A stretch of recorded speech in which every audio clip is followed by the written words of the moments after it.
Penembakan gas air mata diduga menjadi pemicu 125 orang meninggal dunia saat kerusuhan di Stadion Kanjuruhan pada Sabtu 1 Oktober 2022 malam lalu. Gas air mata biasanya digunakan aparat untuk mengurai kericuhan dalam demonstrasi atau lainnya. Dalam pengadaan gas air mata dan pelontarnya, ternyata telah dianggarkan oleh Polri dengan menggunakan APBN. Berdasarkan penelusuran tribunnews.com, Polri telah menganggarkan pengadaan gas air mata dan pelontarnya sejak beberapa tahun yang lalu.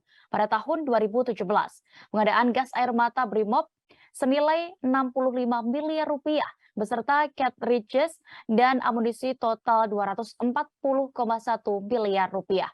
Tahun berikutnya, pengadaan gas air mata Brimob PDN tahun anggaran 2018 yakni senilai 30 miliar rupiah.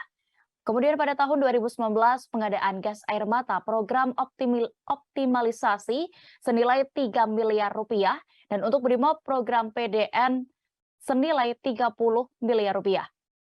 Pengadaan drone pelontar gas air mata senilai 26,9 miliar rupiah beserta cartridge gas air mata senilai 200 miliar rupiah pada tahun 2020. Kemudian untuk tahun 2021 kembali menganggarkan drone pelontar dan amunisinya total senilai 173,1 miliar rupiah. Dan pada tahun ini, 2022, terdapat pengadaan launcher, amunisi, dan pelontar gas air mata dengan total anggaran 152,9 miliar rupiah. Dari rincian di atas, Polri membutuhkan anggaran sebesar 948 miliar rupiah untuk penyediaan gas air mata dan pelontarnya selama 5 tahun terakhir.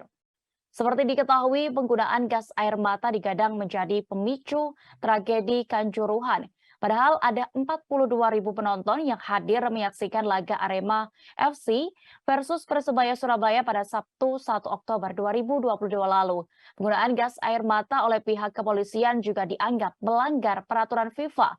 Kerusuhan juga diketahui berawal dari adanya supporter yang tidak terima laga dimenangkan oleh Persebaya Surabaya dengan skor 3-2 atas Arema FC.